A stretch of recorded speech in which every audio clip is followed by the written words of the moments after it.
A royal coronation once caused a scandal so profound it was systematically scrubbed from the official record.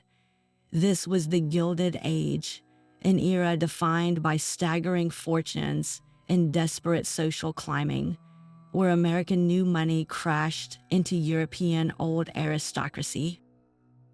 The result was a powder keg of ambition, and one coronation day lit the fuse. By the end of this story, you will know the full, shocking truth of what happened, a secret buried for over a century. We will uncover the heiress at the center of the storm and reveal the catastrophic misstep that threatened to topple a monarchy. What does it take for a single moment to be erased from history? The late 19th century in America was a crucible of unimaginable wealth. Vast industrial fortunes were being forged overnight, creating a new class of families with more money than they knew what to do with. But this new money came with an old problem, a desperate lack of social standing. These American millionaires had the funds to build palaces, but they could not buy the one thing they truly craved, a noble title and the respect of the old world. This created a perfect and deeply ironic storm. Across the Atlantic, Europe's ancient aristocracy was facing a very different crisis. Many of the grandest families, living in centuries-old castles, were land-rich and cash-poor. Their titles were prestigious, but their coffers were empty. The solution was a transaction disguised as a romance, the rise of the dollar princess. These were the daughters of American industrialists, sent to Europe with staggering dowries to marry into the fading nobility.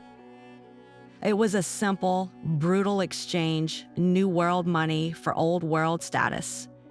Picture a young woman raised in the bustling cities of New York or Chicago, suddenly becoming the mistress of a drafty English manor or a French chateau. Her father's money would restore the roof, modernize the plumbing, and fund a lavish lifestyle, while her husband's name would grant her family a legitimacy that dollars alone could never provide. This was the high-stakes game of social climbing that set the stage for our scandal. It was a world where a single misstep at a ball could ruin a reputation, and a strategic marriage could either secure a dynasty or destroy it. The stage for this buried scandal was the coronation of King Edward VII of Great Britain. This was not merely a ceremony. It was the single most important public event of the era, a meticulously choreographed display of imperial might and ancient tradition. For the global elite, an invitation was the ultimate prize, a tangible sign that you had arrived at the very peak of society. Every detail, from the order of the procession to the exact placement of guests in the abbey, was a coded message of power and favor. To be seen in the right place with the right people was to have your status cemented for generations, but to be placed incorrectly, or worse, to cause a scene, was a social death sentence. The coronation was a living map of the entire social and political world, and everyone was desperately trying to find their name on it. This immense pressure, this global scrutiny on a single day in London, is what turned a personal misstep into a historical cover-up. The entire world was watching, which meant that when something went terribly wrong, the only option for the establishment was to make it disappear. Into this pressure cooker of ambition and tradition stepped a woman named Consuelo Vanderbilt. She was not just any American heiress. She was the ultimate prize. Her grandfather, Cornelius Vanderbilt, had built a colossal fortune from railroads and shipping, making the family name synonymous with unimaginable American wealth. Consuelo was the sole daughter of one of the richest men in the world, raised in a palace on New York's Fifth Avenue. But her life was a gilded cage.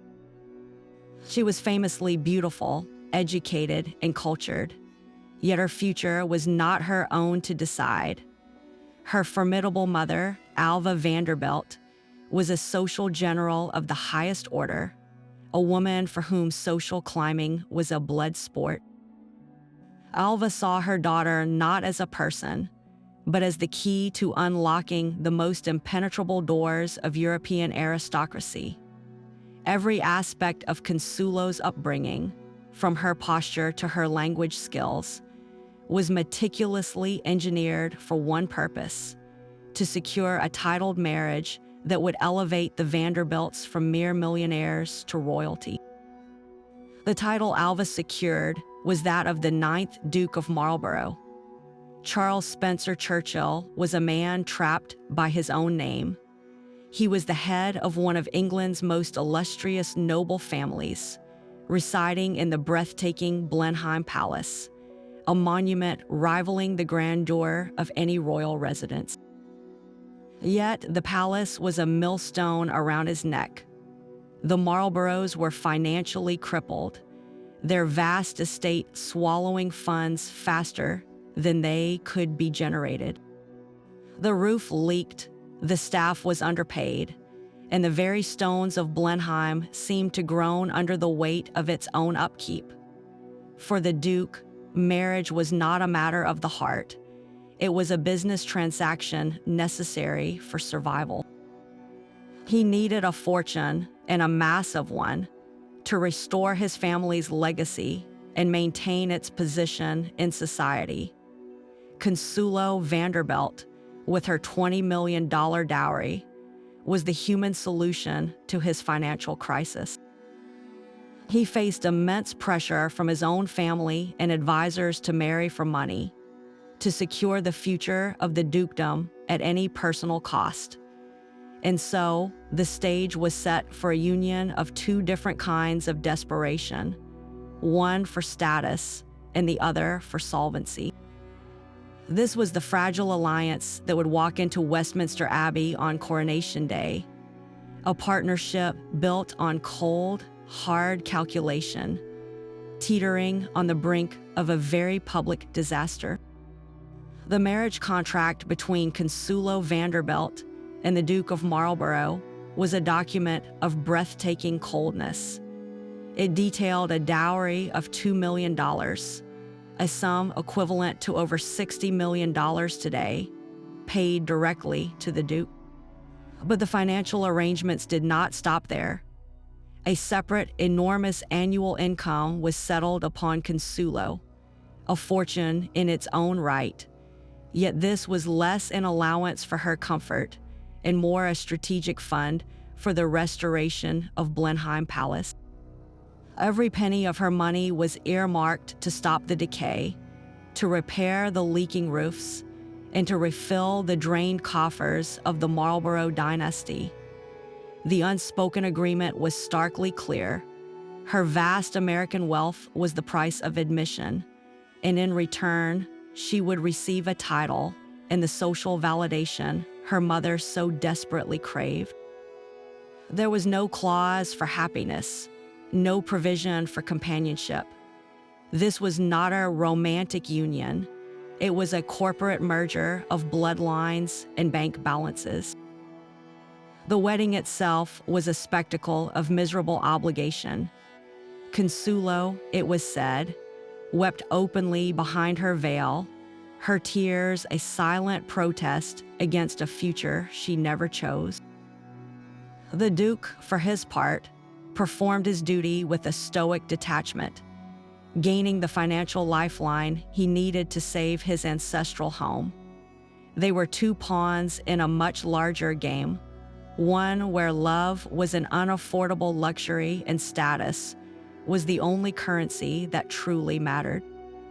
This foundation of pure transaction created a marriage built on sand, a partnership with no emotional core to withstand the immense pressures about to be placed upon it. When the coronation of King Edward VII arrived, this fragile alliance would be placed on the most public stage in the world, and the cracks were already beginning to show. London in the weeks before the coronation was a city gripped by a fever of preparation. A palpable tension hung in the air, a mixture of excitement and sheer terror for those whose social standing depended on their performance. For Consuelo, the Duchess of Marlborough, this period was not one of celebration, but of intense, grueling training. She was subjected to endless dress fittings, her gown a masterpiece of silk and embroidery that had to be absolutely perfect, a symbol of the Marlborough wealth her own money had restored. More demanding than the clothes were the relentless etiquette lessons. She was drilled for hours on the precise angle of a curtsy, the exact form of address for every minor royal and foreign dignitary, the intricate rules governing who she could speak to and when. Every movement, every word was scrutinized. She was an American heiress entering the most rigid and judgmental society on earth, and a single misstep would not be her failure alone. It would reflect poorly on the Duke, on Blenheim Palace, and on the entire fragile alliance their marriage represented. The pressure was immense, a constant weight on her shoulders. Meanwhile, behind closed doors, a different kind of drama was unfolding. The guest list for the coronation itself became a battleground. Every name was a strategic decision, every seat assignment a public declaration of alliance or snub. The old aristocratic families maneuvered for position, desperate to secure a prominent spot in Westminster Abbey that would affirm their status. For the Duke, this was a political nightmare. He had to balance the demands of his ancient lineage with the new reality of his American financial backers, all while ensuring his wife was positioned to be seen as a fully accepted member of the British elite, and not merely as a wealthy outsider. The entire pre-coronation period was a high-stakes game of social chess, and Consuelo was the most important piece on the board, polished and prepared for a single moment that would define her and her family's place in history forever. The world was about to watch, and everyone held their breath, wondering if this American duchess could truly play her part. The moment of truth arrived under the gray London sky of Coronation Day. Westminster Abbey was a sea of silk, jewels, and ancient regalia, every person a carefully placed piece in a living tableau of power. Consuelo, the Duchess of Marlborough, stood beside her husband, a vision in her meticulously fitted gown, the very picture of aristocratic compliance. The air was thick with incense and the weight of centuries of tradition. As the ceremony reached its crescendo, a collective gasp rippled through a section of the abbey. It was not a ripped seam or a fallen tiara. The scandal was a deliberate, silent act of defiance. Consuelo Vanderbilt, the American heiress bought and paid for, turned her back on the altar. In the midst of the most sacred part of the coronation rite, as the Archbishop prepared to place the crown upon King Edward's head, she slowly, deliberately, pivoted away from the monarchy itself. Her gaze was fixed not on the king, but on the cold stone floor. This was not a clumsy accident. It was a calculated rebellion, a profound and public insult delivered in utter silence. The message was unmistakable. In that hallowed space, surrounded by the entire British establishment, she rejected the very institution that had commodified her. The Duke, standing rigidly beside her, could do nothing but stare straight ahead, his face a mask of frozen horror. The whispers began instantly, spreading like wildfire through the pews. An American duchess had just committed the ultimate act of lese majesty, not with a word, but with a turn of her shoulders. In a world governed by unspoken rules, she had spoken volumes without uttering a single sound. The carefully constructed facade of the perfect transatlantic union shattered in that one quiet, revolutionary gesture. The stunned silence that followed was more deafening than any roar. For a long, agonizing moment, the only sound in the abbey was the droning chant of the clergy, now entirely at odds with the frozen shock on 1,000 faces. Then the whispers began. They slithered from pew to pew, a hissing undercurrent of scandal that corrupted the sacred air. Eyes darted from the Duchess rigid back to the king's profile, searching for a reaction. Courtiers covered their mouths with their gloved hands, leaning into one another to mutter phrases like "unbelievable" and "the American" and "what an insult." The Duke of Marlborough stood as if carved from marble, his jaw clenched so tight it was a wonder his teeth did not crack.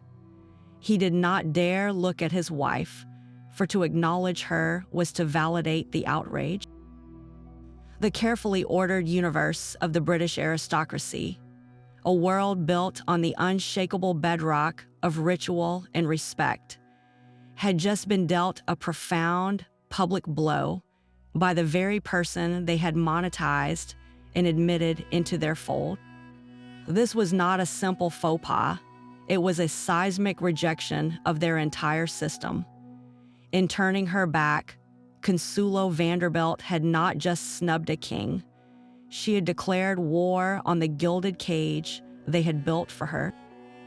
The whispers in the Abbey never made it to the front page. In the hours and days following the coronation, a different kind of ceremony took place, one of pure power and suppression. While all of London was abuzz with the shocking gossip, the major newspapers remained conspicuously, unnervingly silent. There were no bold headlines about the Duchess's defiance, no editorials questioning her loyalty. The story was simply erased from the official record. This was not an accident. It was the first crucial step in a systematic cover-up orchestrated by the highest levels of the establishment. Powerful figures, including the Duke's own allies and courtiers loyal to the king, moved swiftly to contain the damage. They understood that a public scandal of this magnitude could undermine the monarchy itself, especially a new and somewhat controversial king like Edward VII. Their tool was influence, wielded with ruthless efficiency. Editors of major publications received visits from well-dressed gentlemen carrying notepads and unspoken threats. The message was clear. Printing the story would be considered an act of sedition. It was framed as a matter of national security and respect for the crown, but the underlying threat was to the newspaper's own standing and financial future. For some editors, the persuasion was more direct, a discreet envelope of cash changing hands to ensure their cooperation. A unified front was presented to the public, a wall of silence designed to gaslight an entire nation into doubting what their own eyes had seen. The strategy was simple. If no reputable paper reported it, then it could not have happened. It was a conspiracy of silence, proving that the real power lay not in the crown itself, but in the ability to control the story. The silence imposed by the press was a far cry from the one that greeted Consuelo in her own home. The heavy doors of Blenheim Palace closed behind her, and with them, any pretense of a functional marriage vanished. The Duke was incandescent with a cold, quiet fury. He could not publicly denounce his wife without validating the scandal, so his punishment was delivered in private, through a glacial and utter withdrawal. He ceased to speak to her except on matters of absolute necessity. Their conversations reduced to sterile notes about household management or social obligations. They became ghosts haunting the same vast, echoing corridors, a living tableau of a union in ruins.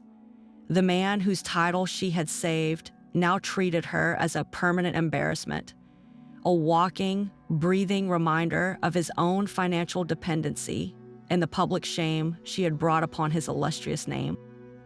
For Consuelo, the grandeur of Blenheim became a prison of exquisite loneliness, its opulent rooms feeling emptier than any small apartment she had ever known.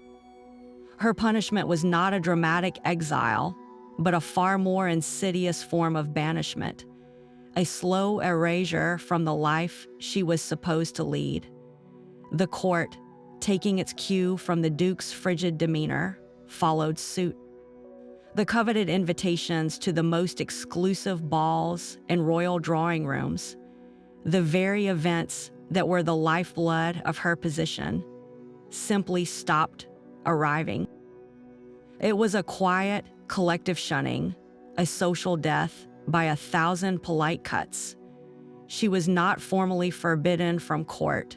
She was made to understand she was no longer welcome. Whispers trailed her on the rare occasions she appeared in public, not the excited gossip that once followed the famous American heiress, but the hushed, pitying murmurs reserved for a social pariah. Her disastrous debut on the world's most prestigious stage had achieved the exact opposite of her mother's ambitions. Instead of cementing the Vanderbilt name among the elite, she had become a cautionary tale, a symbol of the dangers of letting new money into the old world's most sacred spaces. The profound humiliation was a constant, aching presence. Every averted gaze, every suddenly canceled luncheon, was a fresh confirmation of her status as an outsider who had failed to play by the rules. She had traded her freedom for a crown of thorns, and now she was utterly alone, forced to wear it in the very gilded cage she had tried so desperately to escape. Behind the gilded walls of Buckingham Palace, a very different kind of council was taking place. While the press blackout held firm in public, the private reaction was one of utter panic. King Edward VII himself was said to be incandescent with rage. The coronation was meant to be his ultimate validation, a ceremony cementing his place on the throne after decades of waiting. Instead, an American duchess had turned it into a global joke. The question was not if she would be punished, but how to do it without creating an even bigger scandal. The discussions were likely brutal and deeply pragmatic. Could the Duke be forced to divorce her? That was immediately dismissed as too messy and would only legitimize the story. Could she be formally banished from court? That, too, would draw attention and give credence to the rumors they were trying so hard to suppress. Every option was weighed not for its fairness, but for its potential to control the narrative. The solution they landed on was a masterpiece of quiet, cruel efficiency. There would be no public decree, no dramatic pronouncement. The punishment would be a slow, social suffocation. The royal court would simply freeze her out. Invitations to the most important events would quietly vanish. Her name would be omitted from guest lists with a silent, collective understanding. When she did appear in a royal space, she would be met with a wall of polite, icy indifference. This was not just about punishing Consuelo. It was about sending a message to every other ambitious family, both in Britain and America. It demonstrated that no amount of money could buy true acceptance if you dared to challenge the institution itself. The establishment would not scream its anger. It would simply make you disappear from its world, one snub at a time. This calculated coldness was the true face of royal power, proving that the most effective way to crush a rebellion was not with a shout, but with a whisper. The official court circulars released in the days that followed painted a picture of sublime perfection. They described a ceremony of unparalleled beauty and solemnity, a flawless pageant of national unity where every guest was a reverent participant in the historic moment. Not a single word was out of place. Not a single gesture was made in error. The reports in the major newspapers echoed this manufactured harmony, their pages filled with lavish descriptions of the jewels, the music, and the dignified procession. They spoke of a radiant king and a devoted aristocracy, all united in a seamless tapestry of tradition. This was history being actively rewritten as it happened, a collective lie agreed upon by the most powerful institutions in the land. The narrative was meticulously crafted to be so overwhelmingly positive, so detail-rich and authoritative, that it would drown out the private whispers. Anyone who had been in the Abbey and witnessed the shocking turn of a duchess' shoulders would now read these accounts and doubt their own memory. Was it possible they had misunderstood what they saw? Could the stress of the long ceremony have played tricks on their eyes? The goal was not merely to hide the truth, but to replace it with something more palatable, a story so pristine and official that it would become the only version that mattered. This was the final, crucial step in the cover-up, proving that controlling the past is the ultimate form of power. But the silence from London was matched by a different, more disturbing quiet from New York. The Vanderbilt family, upon hearing the first whispers of the scandal, did not rush to their daughter's defense. Instead, they moved with a swift, calculating efficiency that spoke to their true priorities. Alva Vanderbilt, the architect of this entire arrangement, was not a woman who tolerated failure, and her daughter's public rebellion was the ultimate failure. Her primary concern was not Consuelo's crushing loneliness or public humiliation. It was the Vanderbilt name. A public scandal of this magnitude threatened to undo all of Alva's painstaking work to claw her way into the highest echelons of society, both in America and Europe. The family's vast business empire, built on railroads and public trust, could not afford to be associated with an enemy of the British crown. So they became active participants in the cover-up. Historical accounts and private letters strongly suggest that additional funds beyond the massive dowry were quietly funneled across the Atlantic. This was not money for Consuelo's comfort. It was hush money, distributed discreetly to newspaper owners and influential social gatekeepers on both sides of the ocean. The goal was to ensure the story never found a legitimate platform, to buy the silence that the British court had demanded. In essence, the Vanderbilts paid to have their own daughters cry for help erased from history. They prioritized the gleaming facade of their social standing over the well-being of the young woman they had sold into a gilded cage. It was a final, profound betrayal proving that in the ruthless economy of high society, a daughter's happiness was a currency they were always willing to spend.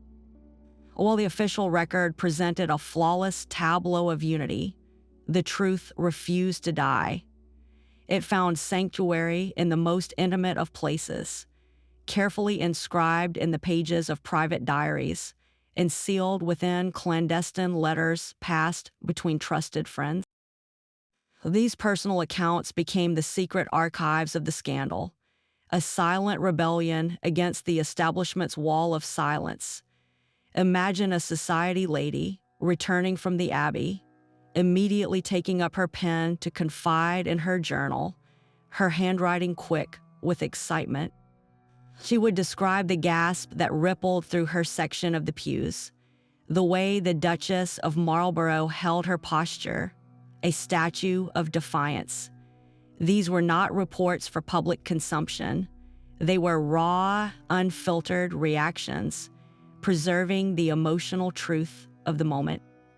Similarly, letters between close confidantes, sent via private courier to avoid prying eyes, became a clandestine network of truth-telling. One aristocrat might write to another in the country, saying, "You simply will not believe what the American Duchess did today. The papers will never print it, but I saw it with my own eyes." These documents were the antithesis of the official court circulars. They were filled with human shock and gossipy detail, and they carried the real story forward in time. But perhaps the most revealing accounts came from an entirely different tier of society, the domestic staff.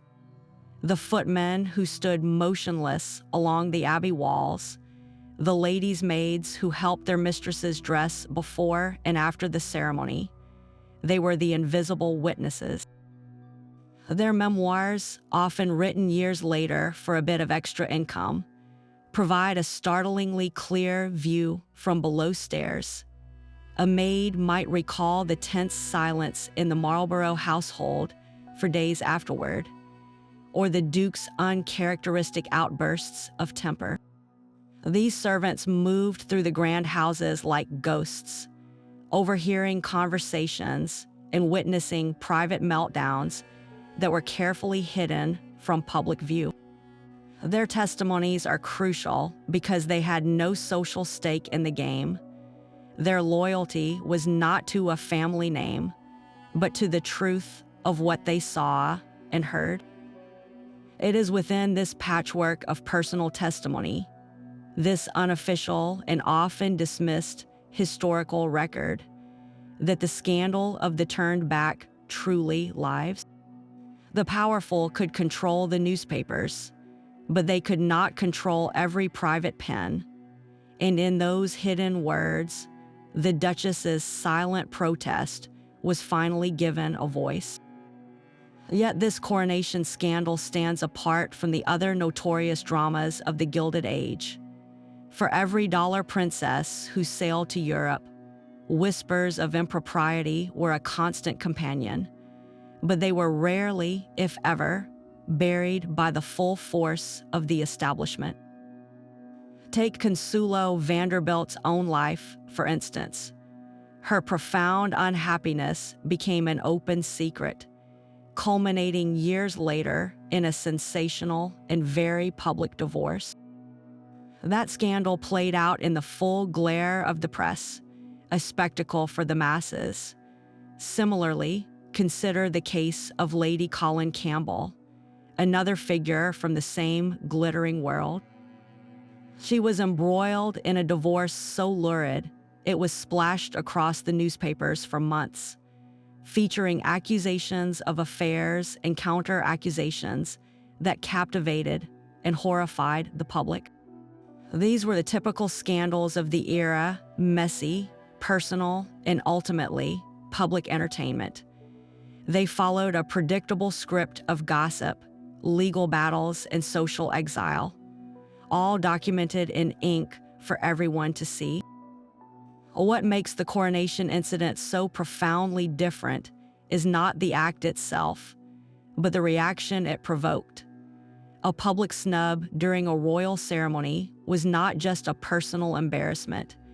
It was a direct challenge to the authority of the crown and the entire social hierarchy. The establishment could tolerate a duchess being unhappy in her marriage. They could not tolerate a duchess disrespecting the monarchy on its most sacred day. That is why the machinery of suppression was activated with such ruthless efficiency. While other scandals were allowed to burn themselves out in the public square, this one was deemed so dangerous it had to be extinguished completely, erased from the official record as if it had never happened at all. This was not a scandal, it was a state secret.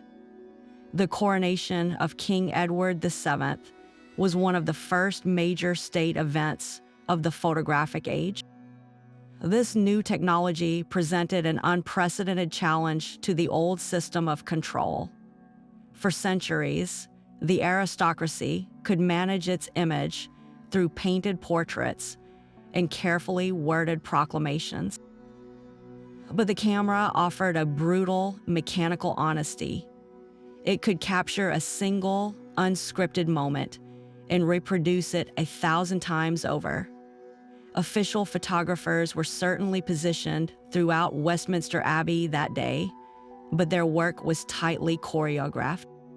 They were there to document the approved narrative, the splendor and the unity, not the private rebellions happening in the pews.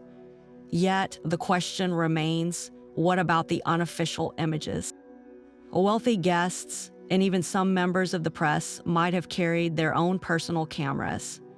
If a photograph of Consuelo Vanderbilt's turned back did exist, it would have been tangible proof, a piece of evidence that could shatter the official story.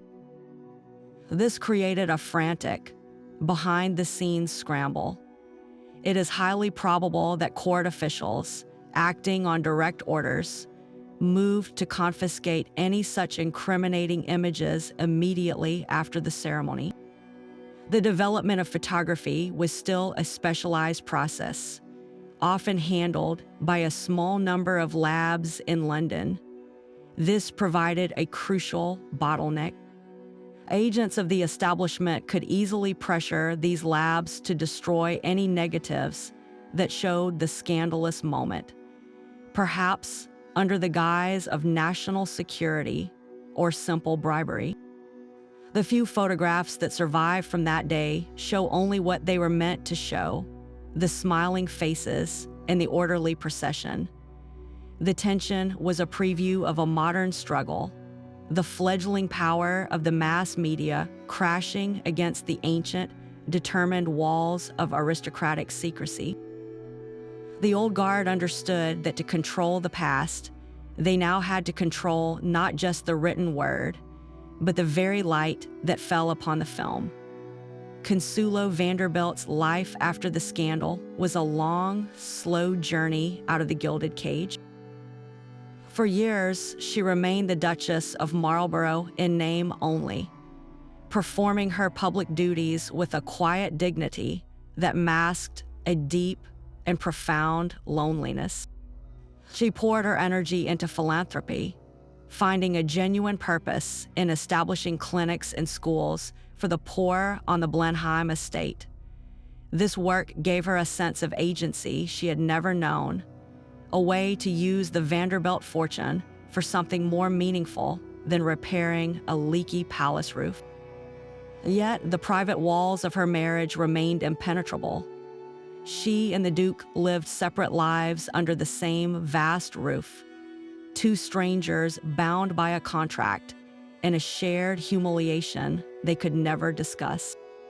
The social freeze from the highest echelons of court never truly thawed, a permanent winter that settled over her public existence. But within that chill, a quiet resolve began to grow. The woman who had once turned her back on a king was slowly gathering the strength to turn her life around. Her eventual escape came not with a dramatic flight, but through the slow, grinding wheels of the British legal system. After more than a decade in a joyless marriage, she made the audacious decision to seek a divorce. In an era where divorce was a social atom bomb, especially for a woman of her station, it was an act of incredible courage. The proceedings were a global sensation, but this time, the scandal played out in the open. The very newspapers that had once buried her coronation rebellion now splashed the details of her marital breakdown across their front pages. She did not fight the publicity, she used it. Her testimony painted a stark picture of a union devoid of affection, a business arrangement that had failed on every human level. When the divorce was finally granted, it was not just a legal separation, it was her emancipation. She was finally free from the Duke, from the stifling expectations of the Marlborough name, and from the ghost of the coronation day that had haunted her for so long. Consuelo did return to America, but not as the defeated girl who had once sailed away. She came back as a woman transformed by experience, wiser and fiercely independent. She eventually found a love that was entirely her own choice, marrying a French aviator and industrialist named Jacques Balsan. This second marriage was everything her first was not, built on mutual respect, shared interests, and genuine affection.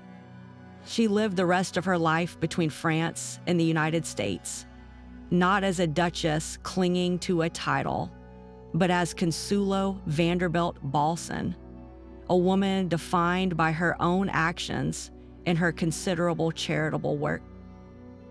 Her personal story is the ultimate human cost of this buried history. It reveals the brutal toll exacted by rigid social structures, where a young woman's life could be bargained away for a title, and her one moment of defiance could brand her an outcast for years. Yet her journey also serves as a powerful testament to resilience. She proved that even the most carefully constructed gilded cage has a door, and that it is possible, no matter how long it takes, to walk through it and finally, truly, be free. The Duke of Marlborough did not escape the aftershocks of his wife's silent rebellion. While the official cover-up protected his public standing from immediate ruin, the private consequences were severe and lasting. His position at court, a delicate ecosystem of favor and influence, was permanently damaged. He retained his title and his seat in the House of Lords, but the whispered conversations would stop when he entered a room. The trust of the royal inner circle, once a given for a man of his lineage, had been irrevocably broken. He was now the Duke who could not control his own Duchess, a perception that rendered him politically impotent in the subtle power games of the aristocracy. His ambitions for significant military command, a traditional path for a nobleman of his stature, quietly evaporated. No one would risk placing a man at the center of such a notorious scandal in a prominent role, fearing it would only draw more attention to the incident everyone was trying to forget. He found himself frozen out of the very corridors of power his marriage was supposed to secure. A general without an army, a duke whose influence had been hollowed out from within. The grand restoration of Blenheim Palace, funded by Consuelo's fortune, was now a monument to his own humiliation. Every repaired stone, every refurbished room, stood as a daily reminder of the price he had paid and the woman whose defiance had tarnished the very legacy he sought to save. His story proves a cruel irony of the Gilded Age bargain. The aristocratic partner, desperate for cash, often discovered that the money came with strings that could strangle his own future. The Duke gained his financial salvation, but in the process, he lost the respect and political capital that made his title worth having in the first place. So how does a story deliberately buried for over a century finally come to light? The answer lies not in a single dramatic discovery, but in the painstaking work of historical detectives. These researchers knew they were looking for a ghost, an event that officially never happened. Their first clue was the eerie silence itself. When they compared the lavishly detailed official accounts of the coronation with the private chatter of the era, they found a jarring disconnect.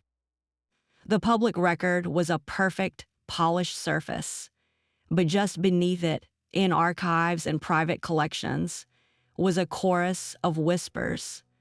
Their method was one of meticulous triangulation.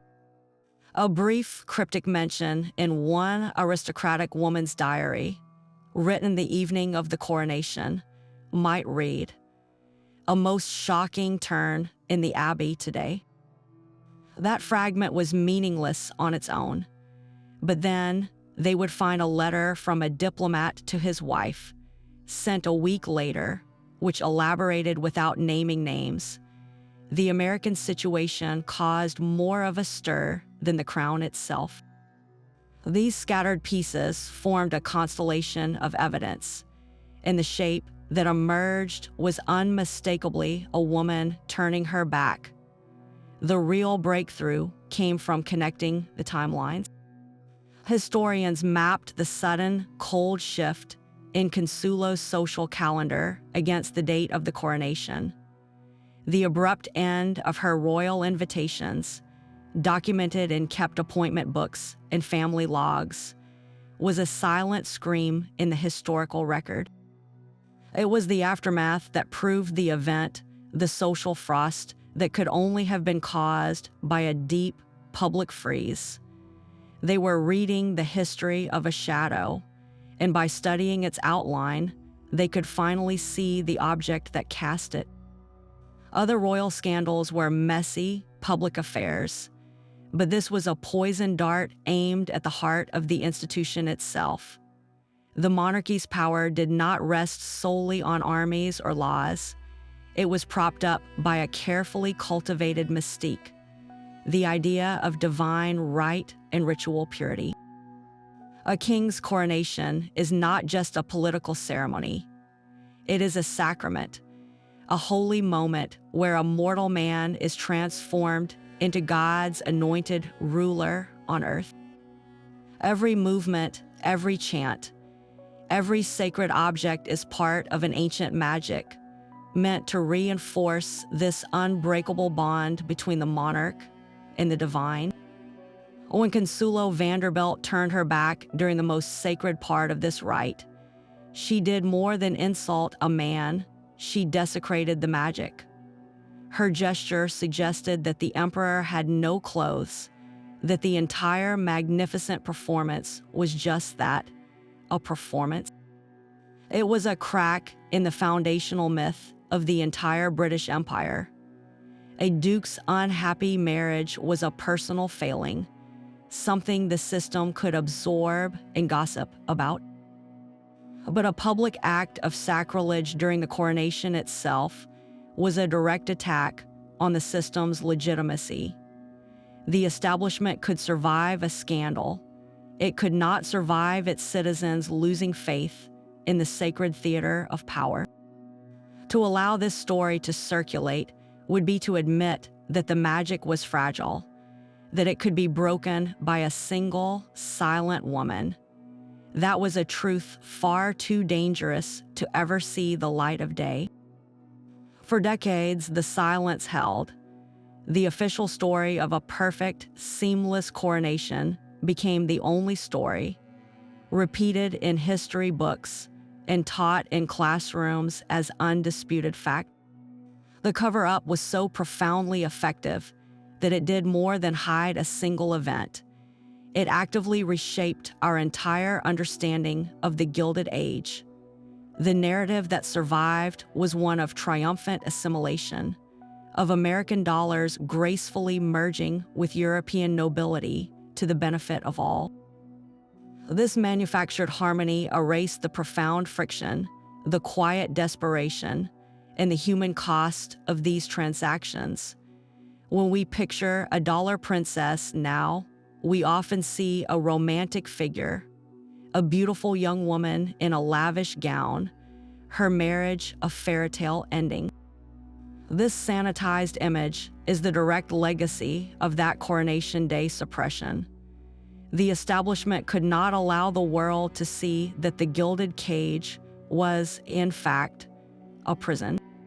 If the most famous heiress of them all could publicly rebel, then the entire carefully constructed system of exchange would be revealed as a fragile, cruel illusion. So they scrubbed the record clean, and in doing so, they turned a complex, often heartbreaking human experience into a simple, glittering myth. The silence surrounding Consuelo Vanderbilt's defiance created a false comfort for the other ambitious families. It assured them that social climbing was a safe, respectable endeavor, as long as you followed the rules. It hid the brutal truth that for every successful merger, there were countless lives stifled by the weight of expectation and the coldness of a bargain. This historical whitewash allowed the transatlantic marriage market to flourish for years to come, fueled by a lie. The real scandal, then, is not just what happened in the Abbey, but how successfully it was made to disappear, leaving behind a distorted and predified history that took a century to correct. The same instinct to control a royal narrative echoes powerfully in our own time. Think of the modern media storms surrounding figures like Prince Harry and Meghan Markle, or the carefully managed public image of the younger royals. The tools have evolved from discreetly bribing newspaper editors to deploying sophisticated public relations teams and social media campaigns. But the ultimate goal remains strikingly familiar: to protect the institution at all costs. When a scandal breaks, the palace playbook often involves a two-pronged approach: a public facade of unity and a private, relentless effort to shape the story. Official statements are crafted with lawyerly precision, projecting calm and control, while background briefings to favored journalists discreetly undermine accusers or redirect blame.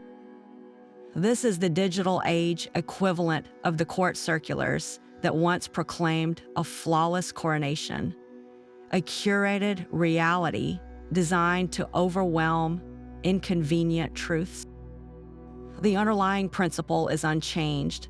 The monarchy must be presented as a timeless, unshakable institution, and any individual who threatens that perception, whether a rebellious duchess in 1902 or a disillusioned prince in the 21st century, must be managed, marginalized, or their story discredited. It reveals a timeless truth about power. Its survival depends less on perfection and more on the unwavering control of its public image. This entire buried scandal serves as the ultimate cautionary tale of the Gilded Age. It was an era built on a single, volatile contradiction: the desperate desire of new money to buy old status. The Vanderbilts possessed a fortune so vast it could rebuild palaces and sustain entire towns, but it could not purchase the one thing they truly wanted: genuine acceptance into an aristocracy that measured its lineage in centuries.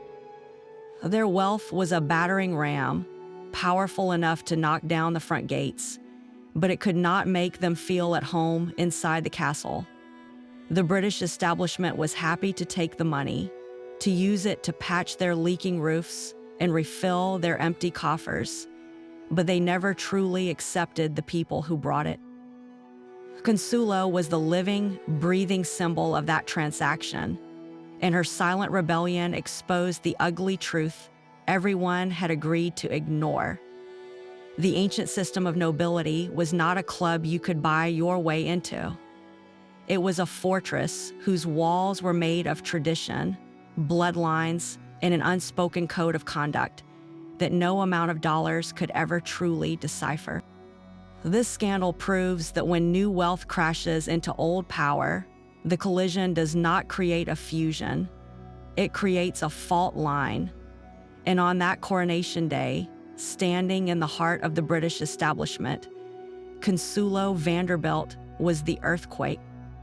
Even with the truth now restored to the history books, certain pieces of this puzzle remain stubbornly missing. What became of the physical evidence that could have proven the scandal beyond any doubt?